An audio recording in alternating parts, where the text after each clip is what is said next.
La chèvre de Monsieur Sanguin.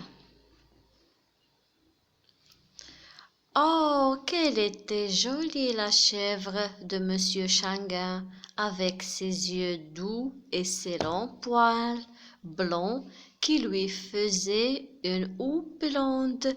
Oh, qu'elle broutait l'herbe de bon cœur dans l'enclos.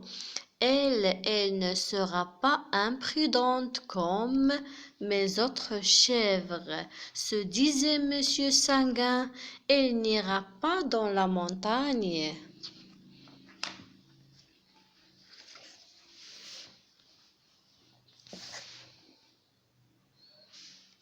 Elle ne sera pas mangée par le loup. Un jour, pourtant, elle a vite tourné la tête du côté de la montagne pour qu'elle n'aille pas gambader là-haut, pour qu'elle ne soit pas mangée par le loup. Il l'enferma vite dans l'étable. À quoi bon? Un matin, la jolie petite chèvre blanche réussit à se sauver. Quand elle arriva dans la montagne, les sapins la reçurent comme une reine. Elle roula le long des talus. Elle escalada des pics. Elle franchit des torrents. La fleur à la bouche, et l'on oublia le loup qui mangeait les chèvres de Monsieur Sanguin. Quand elle se sauvait tout à coup, le vent fraîchit.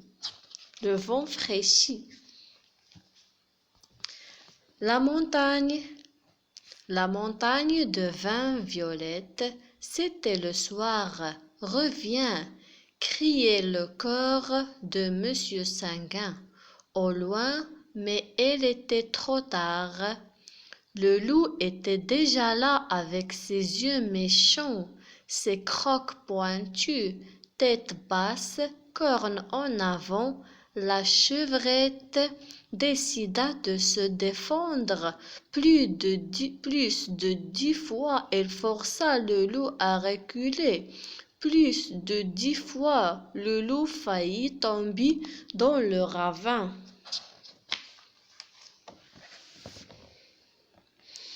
Coup de corne, coup de dent, le combat dura toute la nuit, mais quand le coq chanta dans la vallée, la chevrette épuisée s'allongea par terre dans sa fourrure de sang.